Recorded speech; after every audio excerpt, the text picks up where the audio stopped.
Good evening, everyone. Thank you for joining us for another inner hour tonight. Appreciate you taking time on a Friday night to do this. Um, so, we've been doing a couple of biblical theme things the last couple of weeks. We did a couple on salvation. Then before that, we've done some on the parables, several on the parables, and a few on the women in Jesus ministry. So we're doing a new series, probably pretty short because it's not something most people want to hear or think about, but on the nature of sin. What is that actually? You know, the Christian Church talks about it a lot. It is used both in the Hebrew Bible and the Christian New Testament a fair amount, and in specific, we're actually going to start tonight with something called the seven deadly sins. And again, invite anybody who wants to at any point tonight. I'm not going to have a Q&A segment, but anytime you have something you want to ask, please turn on your camera and mic and do that, or at least your mic. Hopefully your camera too, because we like seeing you. And feel free to ask that. I may ask you some questions tonight too. We'll see, but. The seven deadly sins is something that Wait, there isn't going to be a show of hands for which sins, like you're going to name one and we're going to show of hands which ones we've committed, no? yes, you have to turn on your camera so we can see your face, and then we'll later put that in as a caption underneath and post it on the website. So but no, you don't need to do that. So and also you're not allowed to tell me what your neighbor has committed of all seven of these. So I don't need to know either of those things. But it's written about a lot in Christian literature. It's written about in some philosophical literature, and it's something that's at least in the Christian world kind of fairly, if not really well known in terms of what it is and where it came from and all that. It's a phrase people have heard and are familiar with. Don't know that that's probably true in the Jewish or non-Christian or non-religious world, but maybe. Anyway, I'm going to start there tonight, and then depending on what we get through tonight, we'll do at least one more week on this, maybe a couple more. It's actually a big topic. It's just not one that's. So let me start by saying it's not one that's of interest to most people. And also, let me say something else, that there doesn't seem to be a candle here. So let me go get the candle and light that, because it's like, okay, what's missing? You Hang just do not get any good help these days. on.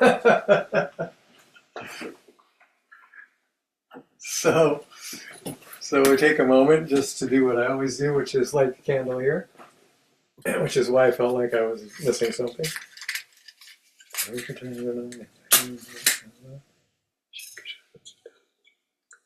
Shabbat.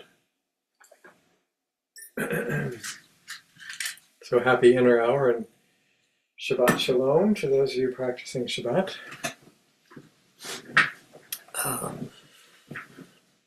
One thing I'll say, just as an aside, Shabbat is a thoroughly Hebrew concept, and the world wasn't really introduced to that historically, to the best of my knowledge, until they brought it forward.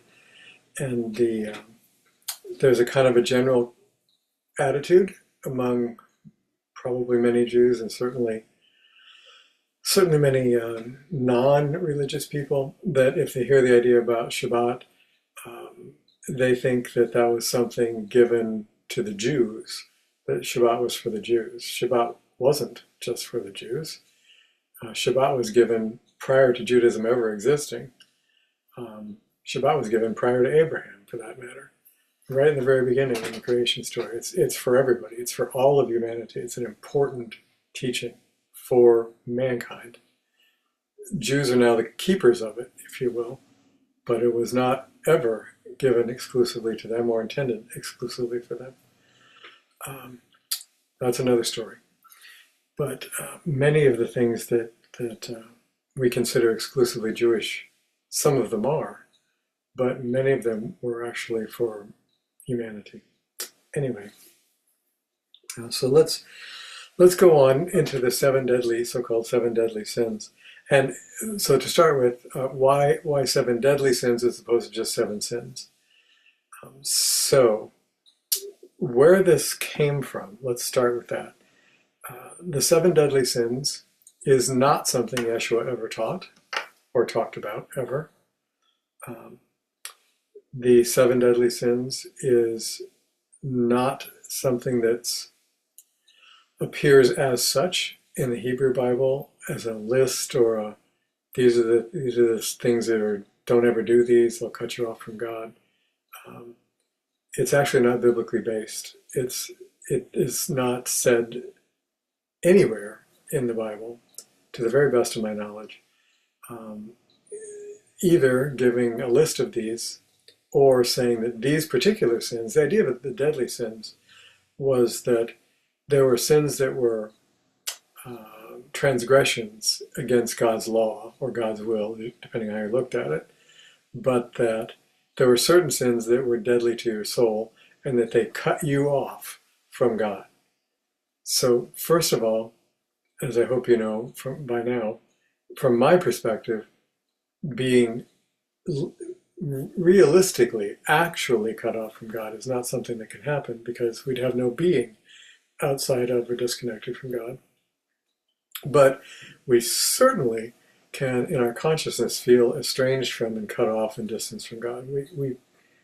That's pretty inarguable because so many of us feel that way so often or have felt that way so often.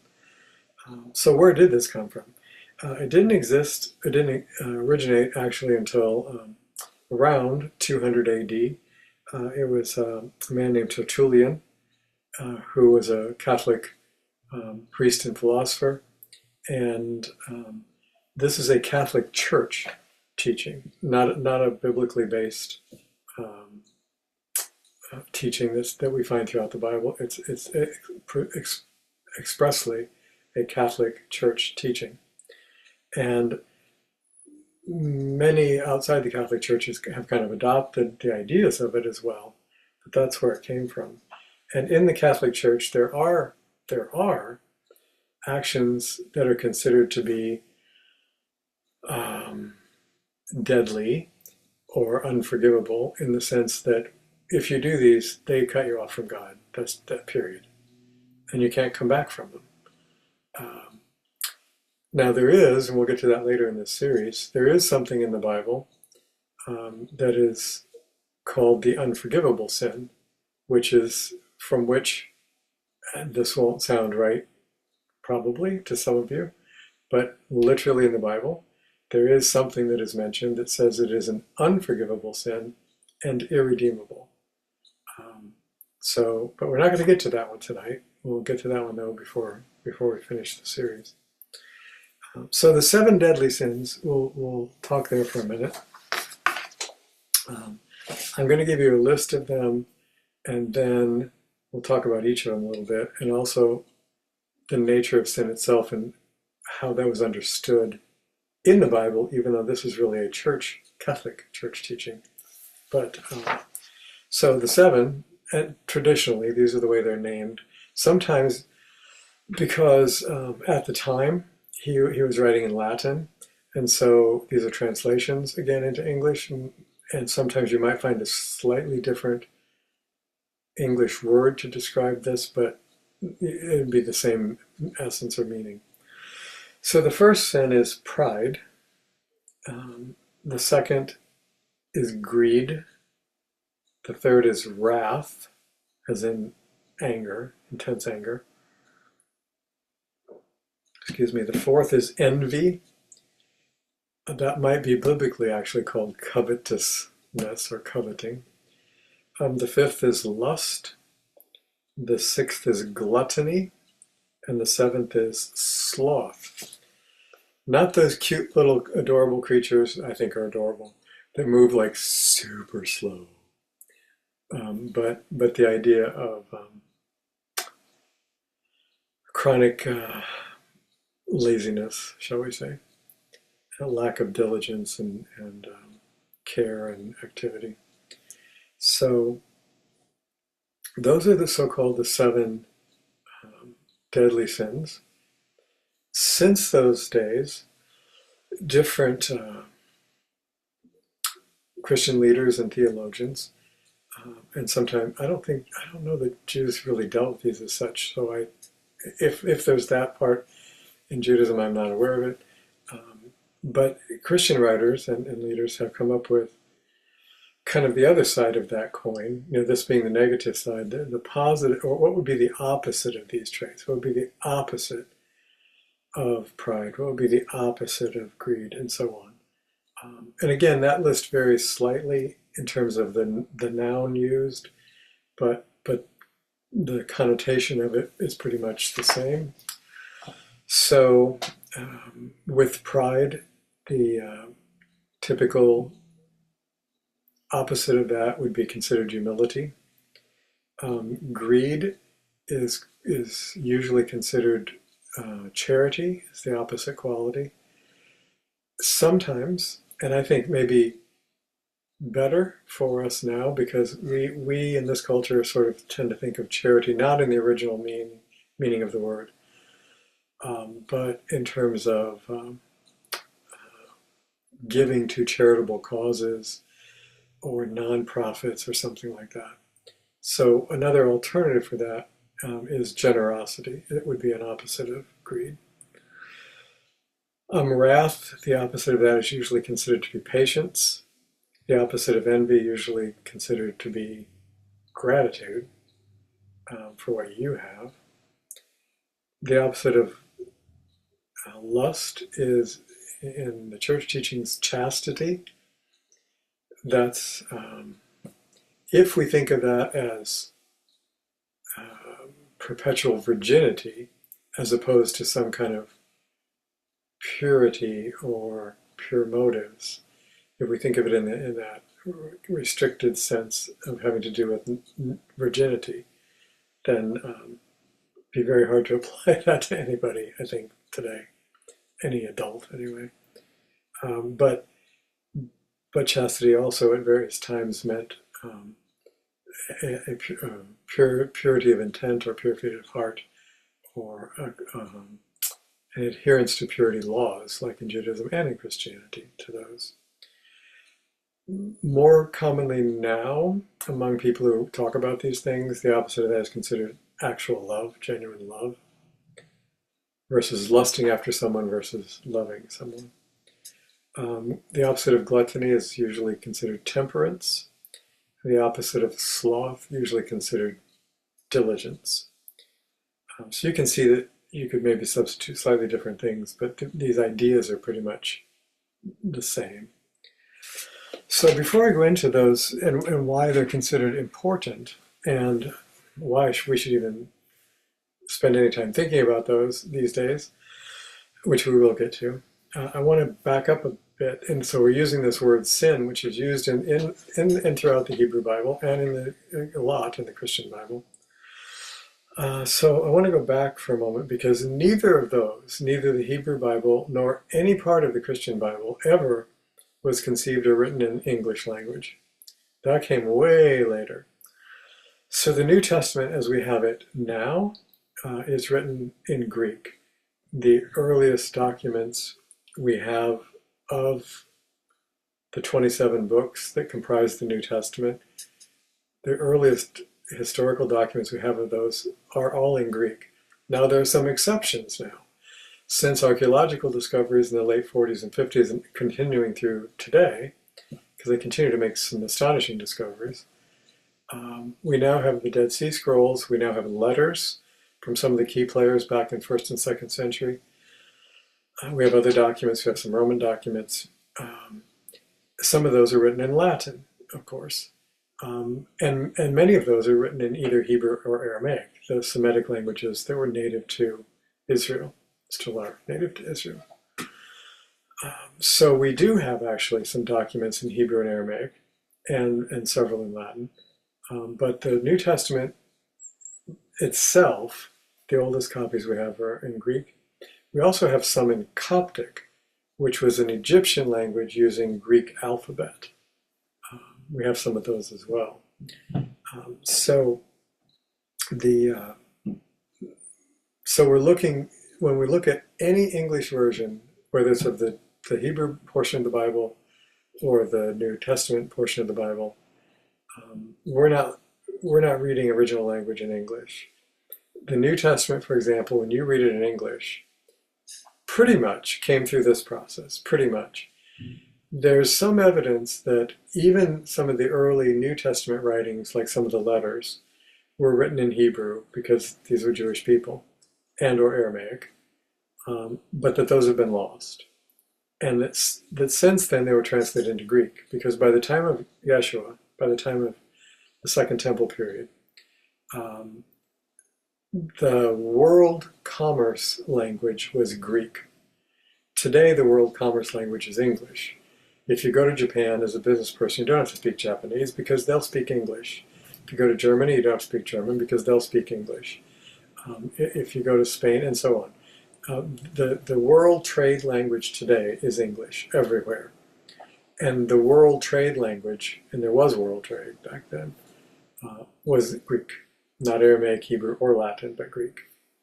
So that's why so many of the documents from that era are written in Greek, so that everybody who read them, not just Jews, could understand them, or not just Romans, could understand them. So now that your English version has been written possibly initially in Semitic languages, then translated into Greek, and then with something, the first popularized translation of the Bible called the Vulgate by St. Jerome.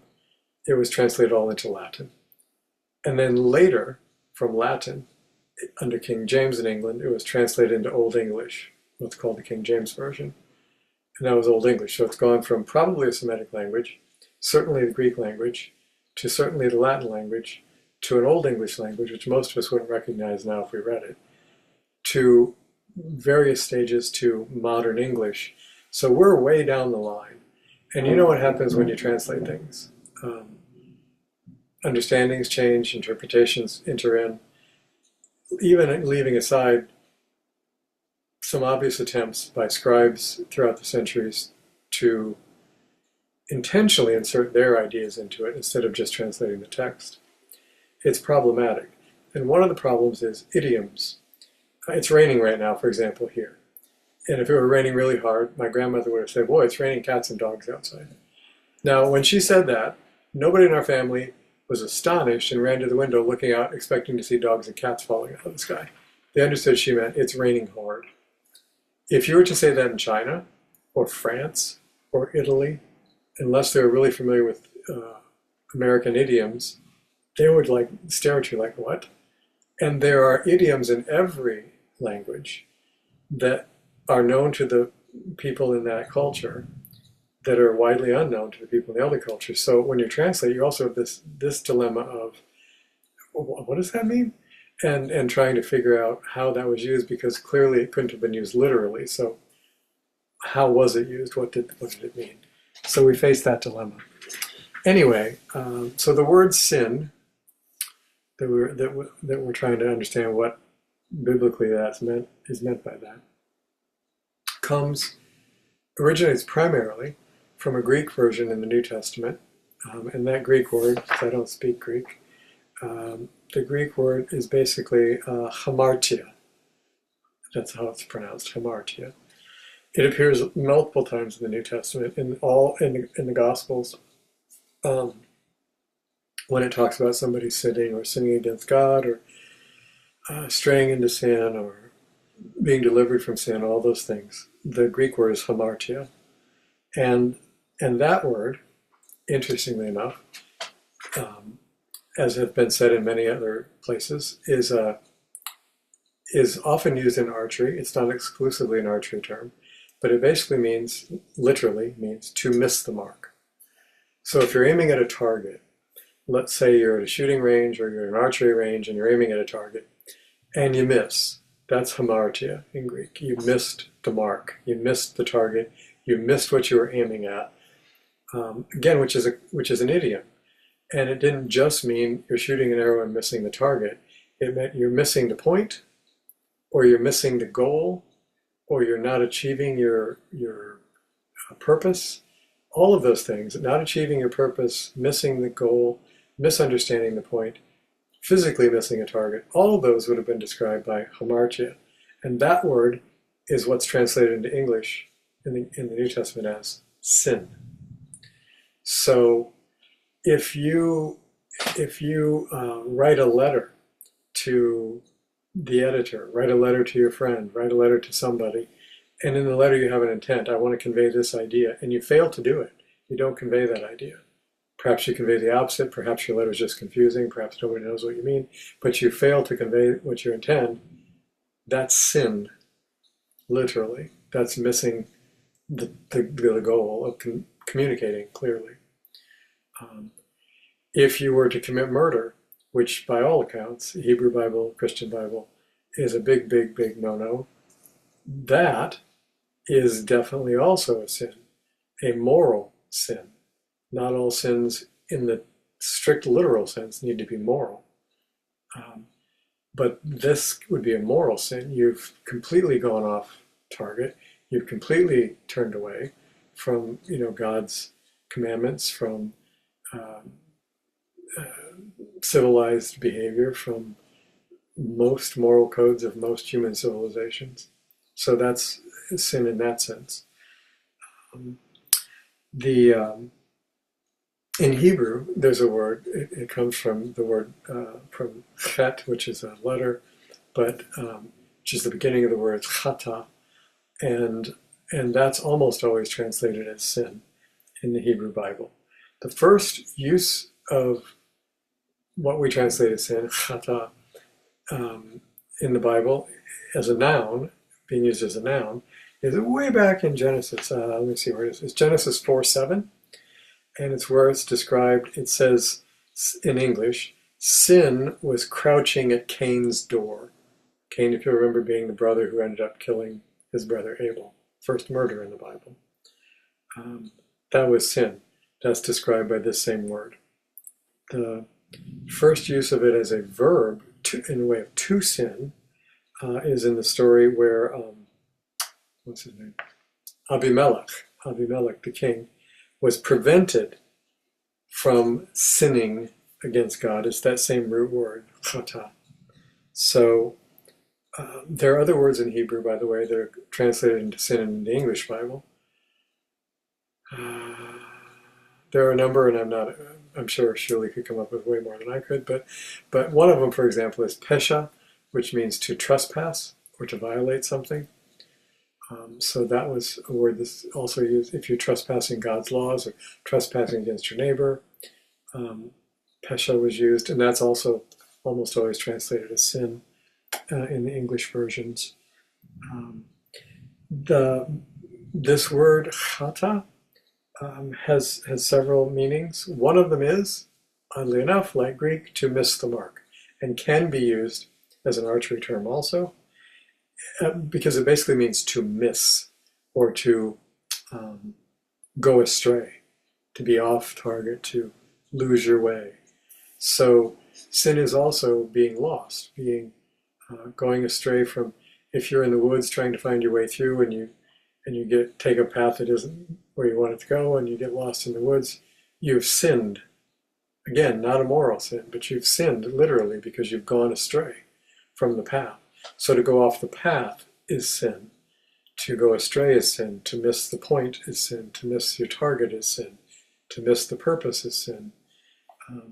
So it's a broad category that almost exclusively in religious circles now, biblical circles, is talking about the moral component of sin, meaning to trespass against God or your neighbor, to go astray from God's plan or will for you, to traverse or break God's law, moral laws, like as in the Ten Commandments in English it's called, in Exodus 20 and elsewhere. So that's the idea, is that you can do bad things. You can make choices to do bad things. While these words as such do not appear in the Bible, very, very ancient Jewish teachings And also Yeshua talks about it as well, but not in these terms, but clearly in these concepts. There's something called Yetzer Hara and Yetzer HaTov. Yetzer is the root word of that basically means to form or formation. But the Yetzer HaTov, Ha means the, it's a definite article, and Tov is good. So Yetzer is kind of the formation or the urge to do good, the good urge in you. We might in English call it the good inclination. Remember those little cartoons with the angel on one shoulder and the devil on the other, and they're both talking to you, and the guy tries to decide whether he's listening to the angel or listening to the devil in terms of what he's going to do. It's like that. So you have this good inclination, Yetzer HaTov, and you have this bad or evil inclination, Yetzer again, Ha. The Ra means evil, bad, can also mean rotten, like in fruit. So this evil, bad, rotten inclination that we also have, and that we get to choose between those two. So we can choose to do something sinful. We can choose to do something against our neighbor or against God's teachings or God's laws, and that's moral sin. That's our going astray, if you will. Now, given that context, then, so back to the 7 deadly sins, the Catholic Church is saying that these 7 things are very serious transgressions, moral transgressions. And the first one is pride. That's a serious transgression spiritually. This pride, as it's used archaically, does not mean a sense of accomplishment in your work, a sense of pride in having done something well, a sense of satisfaction in completing something, a sense of rightness because you've done the right thing. That use of pride is not what this is talking about. And so again, we get into problems sometimes with words. This would be more akin to what we might think of as ego or egotistical pride, self-obsessive, narcissistic, maybe that's kind of a word that's thrown around a lot these days. Maybe narcissistic pride, that sort of pride. Ooh, look at me, I'm something, and then usually an important component of that is, and you're not, or I'm something way more than you. That kind of judgmental comparison in terms of status and value. That kind of pride is considered to be a sin against the nature of God or the way of God. And spiritual teachings really, really strongly emphasized in the Hebrew Bible and in Kabbalistic writings, really strongly emphasized by Yeshua and in other Christian writings. Humility is considered a very positive spiritual virtue. And in the other world religions that I've studied, likewise there as well. Certainly in Hinduism and Buddhism and Jainism, that idea of humility is significant. So for a moment, to make this a little more personal, consider the things, again, I don't mean a sense of accomplishment, but I mean this kind of narcissistic, egotistical, elevating the personal self. Can you not bring to mind times in your life where you've been caught up in that, where you felt very superior to others, or very judgmental of others, and that you had done, would do, or could do it much better than they did? Letting people know that they were not as important as you in some way or other. While most of us would not like to think we consciously choose to do that, although we do sometimes, we can at least probably admit to unconsciously we adopt those kind of attitudes or speech or actions sometimes that create this false sense of self-importance and this false sense of superiority to others.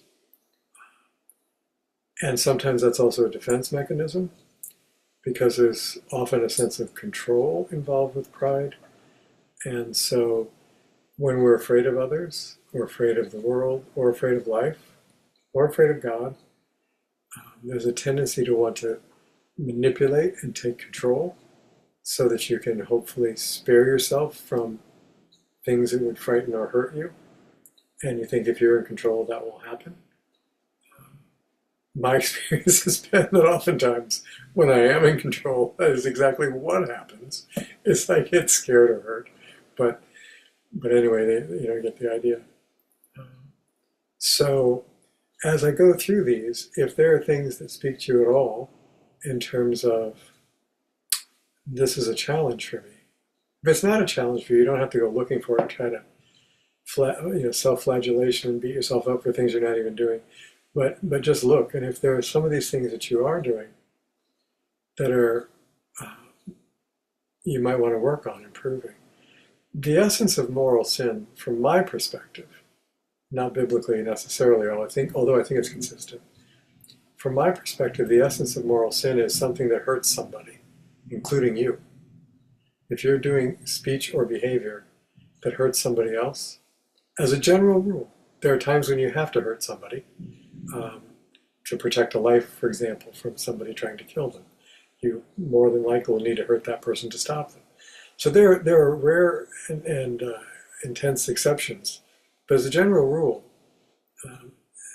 if you're hurting somebody, it's not a good thing. And if you're hurting yourself, it's not a good thing. Because that's not part of God's intention or way. I know, let's make everybody create as much damage as possible. One of the phrases one of our daughters has that I've recently heard and really like is, there's no reason to become a monster in somebody else's story. For some reason that struck a chord with me and I really like that. So it's a phrase that I bear in mind sometimes before I take an action or make a comment on things. So that's certainly one. And another component of humility, which is kind of the opposite of this pride, by the way, is a willingness to, it's a two-part willingness, a willingness to admit you don't know, and a willingness to learn. So I've seen extraordinary musicians, for example, who are really, really good, and they're with a musician who's not as good by any stretch, like way not in their level. And I've seen those musicians time and time again, some really good, extraordinary professional musicians, working with people like that. And I noticed two things right off the bat. One is they never make the genuinely inferior player, technically, never make him feel inferior. Never make him feel like, well, I could do that when I was 5. I never, ever make him feel like that. What they do instead is like, whatever they can do, it's like, that is great. Oh my gosh, that's great. And then they try to help them to grow their skills and their musicianship. And the second thing they never do is, if that person in fact does know something, maybe it's a piece of music theory, maybe it's a particular way to play something that the professional never thought of, and they see something that they actually don't know in the very inexperienced or less skillful musician, instead of pretending like they know it, they say, oh, show me how to do that. They're eager to learn. That is a hallmark of humility. And spiritually, how many people do you know, maybe including you sometimes, certainly including me sometimes, who are reluctant to do that, reluctant to admit what they don't know, reluctant to be shown by somebody that clearly doesn't have their knowledge base in a particular area, but that nevertheless you have something to learn from, acknowledging that you have something to learn from them and being willing to do it without any excuses. That's one of the hallmarks of humility. Even when we do things like spiritual service, we're going out teaching classes, some of us, a lot of us here have done or are doing that. When we're in our particular spiritual community, we're considered, whether it's an elder or just a leader of some kind, maybe it's not an elder, maybe you're still young, but you're looked upon as somebody who kind of has this spiritual understanding or awakening, or you've lived this and have a sense of authenticity about you, and you're seen that way in your community, then it is easy, particularly if you're in a community where a lot of people look at you that way, it becomes quite easy for the ego to slip in there and go, ooh, look at me. This is great. I really am somebody. And and spiritually, yes, we're all somebody, but not in the way the ego ever looks at it. And so we need to guard against feeling like we have the answers for somebody else. We're going to go out and teach this church how to do it right. We're going to go out and show somebody where they're really off the mark and they need to change what they believe, because we're at a much higher level of awakening now. We understand what the Bible says, whereas they're still in the dark ages and they don't. Yes, but what if I am? What if you are what? Superior? I'm kidding. Well, sort of. Yes. I'm totally kidding. Yes, I know you are. But there is a there's a very subtle, and I see it all the time in me and in lots of people, particularly people in non-traditional faith. If they're a non-traditional, more mystically oriented Jew, if they're a non-traditional, more mystically oriented Christian, if they're not religious at all, but consider themselves very spiritual and awakened and enlightened, there is a tendency to poo-poo people who are in fundamental organizations. They're like, that's fundamental mainstream Christianity. They don't know anything. Well, they're just a fundamentalist Jew. They don't know anything about Kabbalah or the Baal Shem or the Ari or anything. They don't know any of that stuff. Well, that might be true. They don't know any of that stuff. But that doesn't mean they know God less well than you. It doesn't mean they're less holy than you, and it doesn't mean that they're less loving than you. And those are the hallmarks of actual spirituality, not information we know. So I have my hand up. yeah, I was just going to call on you. I actually see it. Go ahead. Well, I don't know, because sometimes you can't see it, so I thought I'd tell I you. know, thank you. I didn't see it till right I saw it when you said it. So And it's kind of, I don't think it's limited to our kind of people. I think a lot of our kind of people have also experienced that from people who knock on their doors and are going to say it as well. And, oh yeah. And so, I don't think that ego thing or the pride thing or the whatever you want to call it, I don't think that's limited to any people, any nation, any people, any religion. I think it's something that all of us have been exposed to. And sometimes I think maybe some of our, well, yeah, but you don't know what you're talking about. I have more experience and more history and studying and whatever, is because we might have heard a lot of that. And, it's reactive. Reactive to it. Yeah, agreed. Yeah. And the fact is, sometimes, whether it's in religious context or just life context, those of us who have been married 30 or more years versus somebody who isn't married yet or has just been married 2 years, the reality is we've experienced much more of the married state than they have. A 40-year-old has experienced much more of life than an 18-year-old has. They just have. There's a reality to that. And hopefully with that experience, but not necessarily, there is a growing of wisdom in that. And so it's not to say that we don't have a deeper wisdom in certain areas than other people, because the truth is we do. That's just real. That's not pride or ego. That's just true. There are people with a much lesser degree of musicianship than I have. And there are people with astronomically higher levels of musicianship than I do. That's just true. What isn't true is that music to me or music I create is less important than music they create. That's not true. That they somehow have a greater value because they're a greater musician than I do. That's not true. The problem comes in with the value status thing, not the reality. If you've been so for example, you have somebody. I was in sales for years and in multi-level marketing sales for a while. So if I have somebody who's like 19 and comes to me and goes, "Ooh, I found this company, and it's a multi-level marketing company, and I set my own hours, and I buy this product, and then I sell it, and then I can move up the company based on how much it is. And I'm going to make like $1 million by the time I'm 20." And they're really excited about it. And I'm thinking to myself, because I've lived through this and seen so many people live through it, and the likelihood of that ever happening is astronomically low. Could it? Sure. Is it likely to? No. Are they probably being duped, or at least led to believe things are likely when in fact they're not likely? Yeah, the probability of that's really high.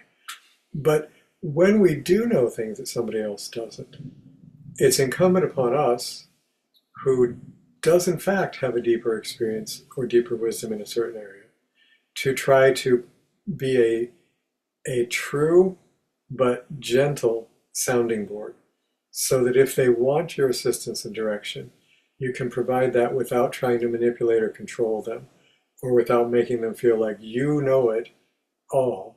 You got it all figured out. Life isn't a struggle for you anymore. And they don't.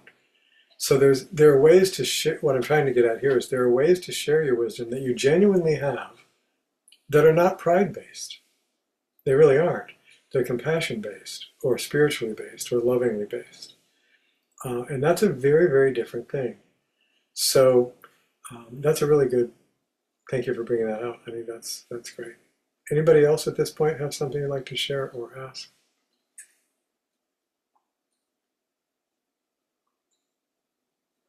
So I'll move on to another one. We're just going down the line here in the particular order that I have them. So the next one is greed. When we think of greed as being greedy for power, wealth, fame, money, I guess I said wealth, a number of things that you can, greedy to have lots of material possessions. Probably my guess is that most of the people here right now, that's probably not a big challenge for you. You probably aren't a greedy person. Those of you that I know well are generous people. You're not obsessed with obtaining either power or power over somebody, or obsessed with status, or obsessed with money, in the sense of like, you want to be the next Elon Musk or whoever. I don't think that's probably an issue at that level for most of us here. And maybe it might be for some of you.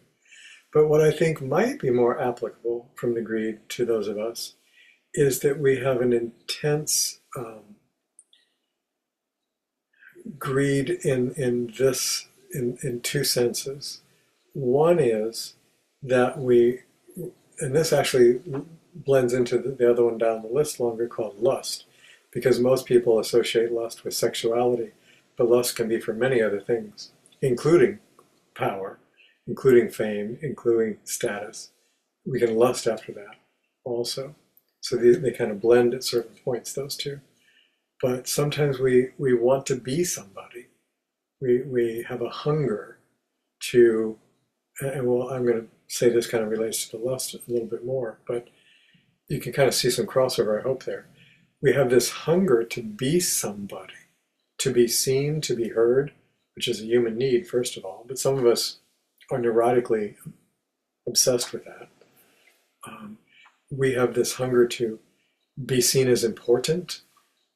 And if you're with somebody, if you have a son or a daughter or a spouse, or a coworker who is already seen as somebody, they're like, woo, they're really somebody in the business, or they're somebody at the church, or they're somebody at the synagogue, they're somebody, and you're with them. You're like you're their mate, or you're their best friend, or you're their coworker, or whatever it may be, and you're not seen as that.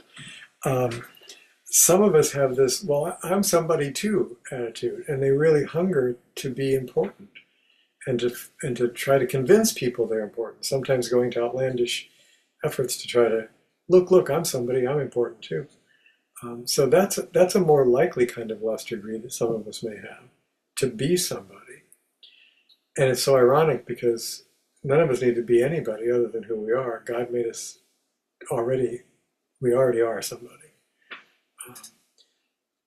but that might be something that we have.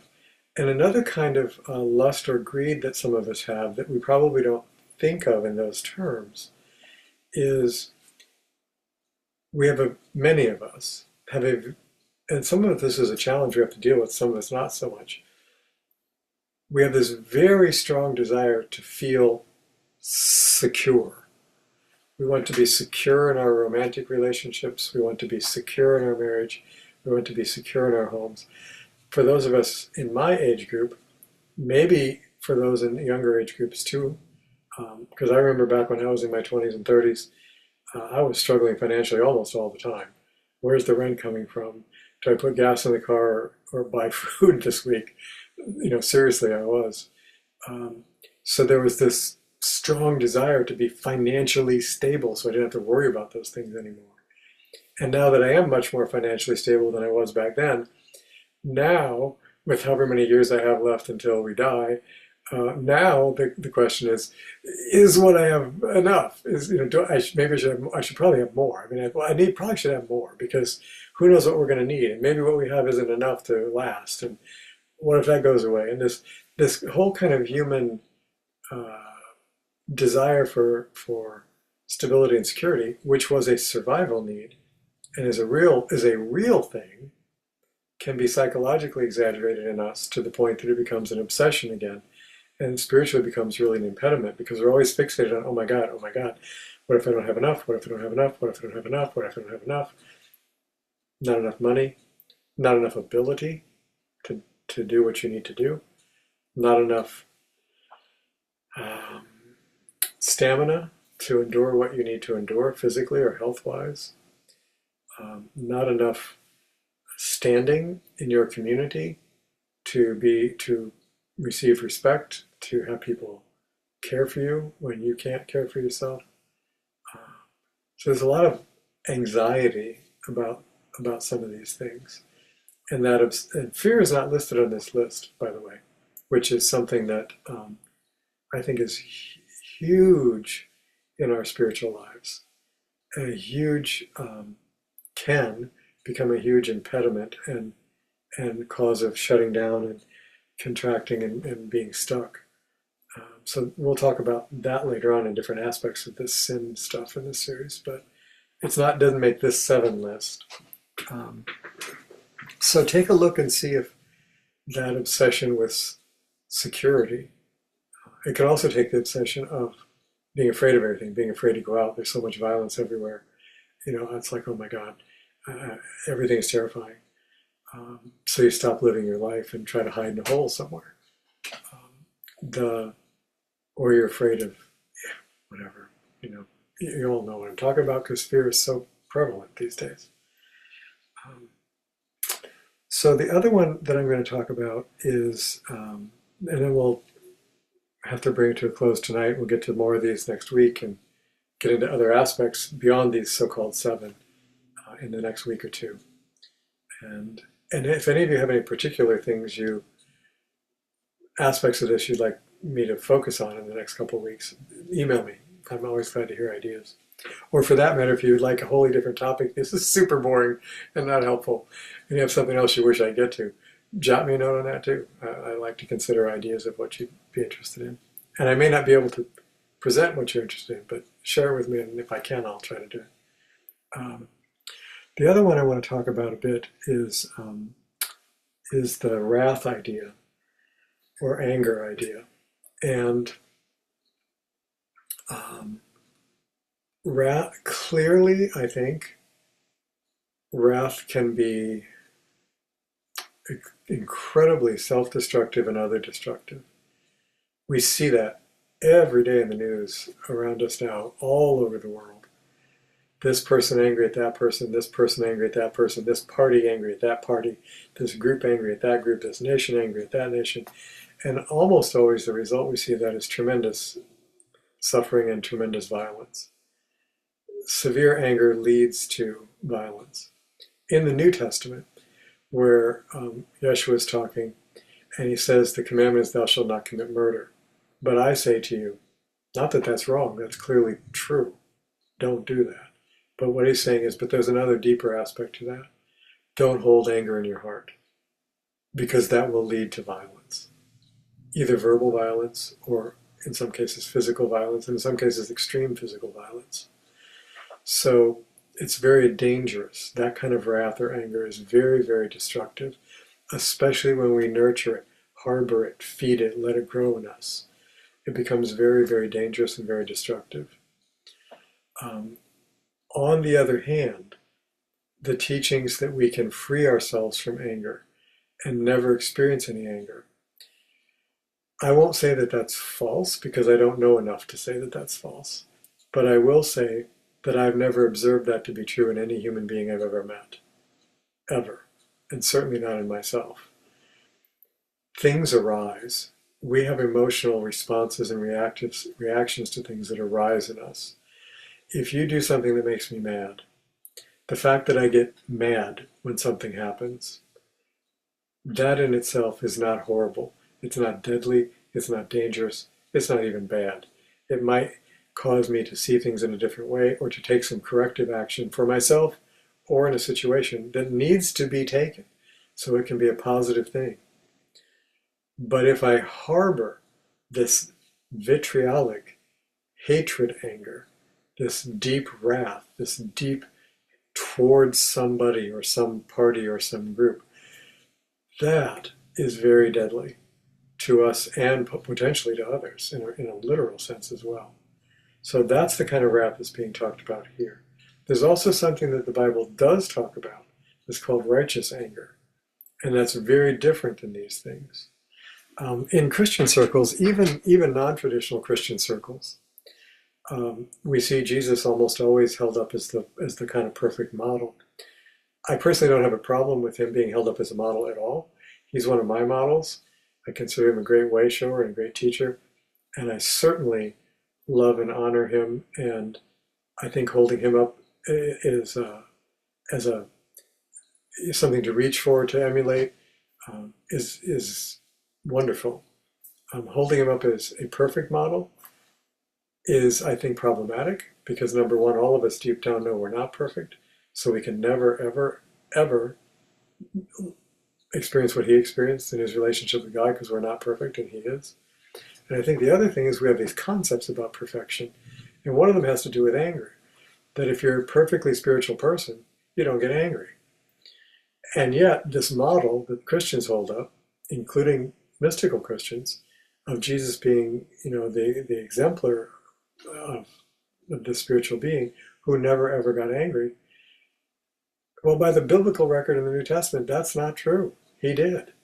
So now here you have this perfect person that is the exemplar for all humanity, doing something that you think is bad. He gets angry. He even takes violent actions. He turns over all the money changers and tables in the temple, in the courtyard of the temple. He lets their animals go, and they had to pay for all those animals. This was their livelihood, and they're all gone now and running free. And I'm quite certain they didn't get many of them, if not maybe a few of them, didn't get them back. And even if they did get them back, to be sacrificed in the temple, they had to be pure and free of blemish. How many of these wild stampeding animals do you think get loose in the wilderness or even in the city and are captured a day or a week or a month later, if you can even identify them, that don't have any dings or injuries or scratches or, their livelihood is just gone. And so that had to be hurtful to them. He says very, very strongly worded things against certain groups of people. Never against the Jews, by the way. Never. And never against Judaism.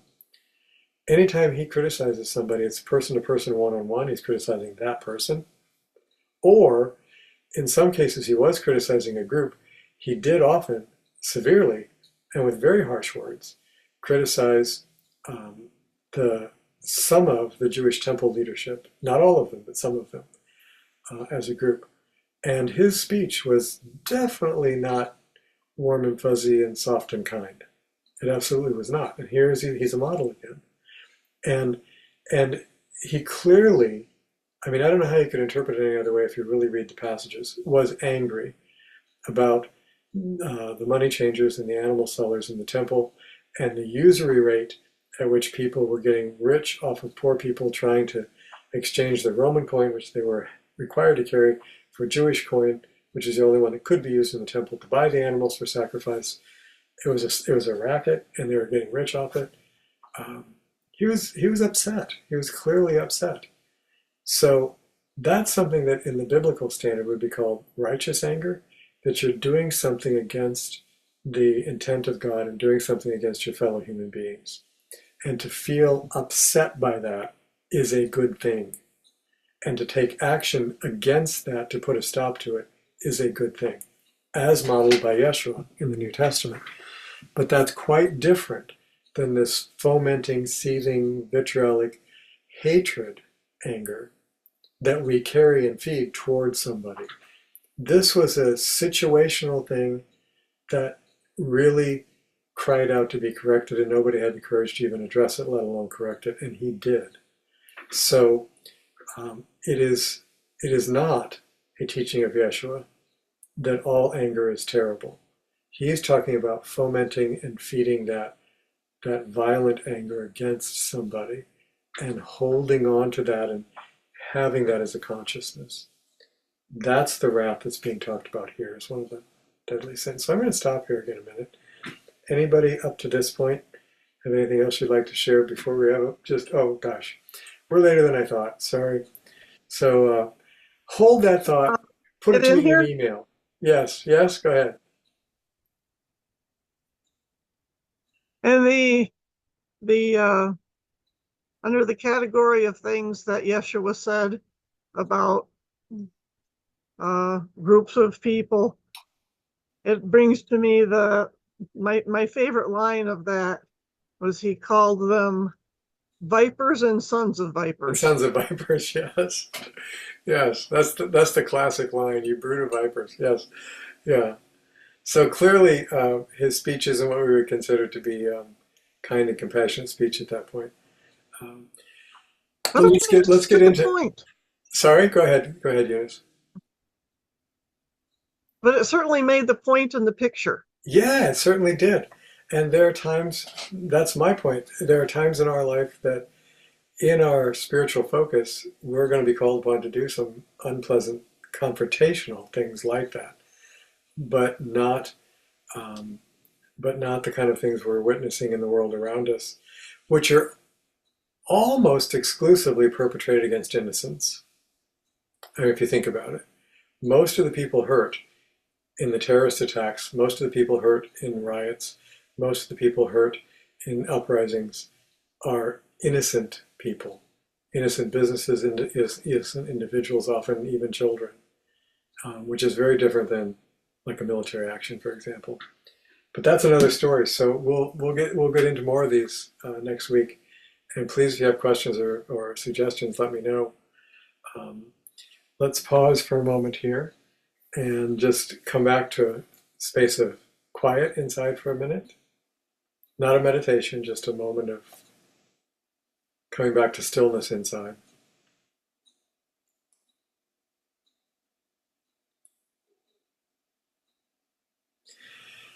So we're grateful, Lord, for the teachings that you have provided us through the record of the Hebrew and Christian Bibles, through other sacred literature around the world, through holy men and women who have, often at great sacrifice to themselves, tried to preserve and promulgate your teachings among our brothers and sisters here in the world.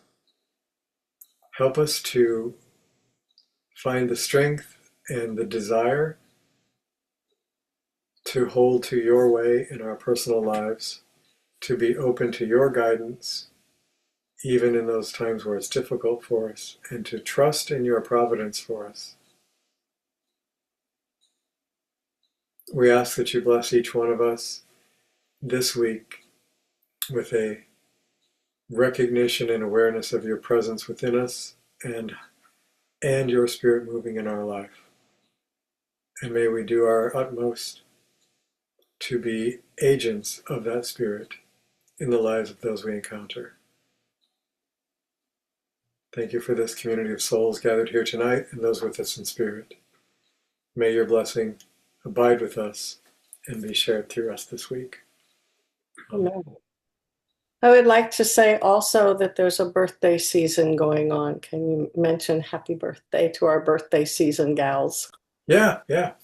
Do you want to name any of them? No, you can't. I did last week, but happy birthday again to Shuli and Chama. Happy birthday to me. Happy birthday to our daughter Jennifer. Happy birthday to any of you whose birthdays happen to be in this month that I'm not aware of. Um, but anyway, happy birthday, and may our times together as we go forward into these upcoming years, may our times together gradually be filled with more celebration and less lamenting. I hope you all have a wonderful week. Good night. Hey, everybody. Bye, y'all. Again, all this stuff is recorded and put on our YouTube channel if you ever want to see it or you miss it and want to catch one you missed. If you can't find it, email me, I'll send you the links. All right, love you all.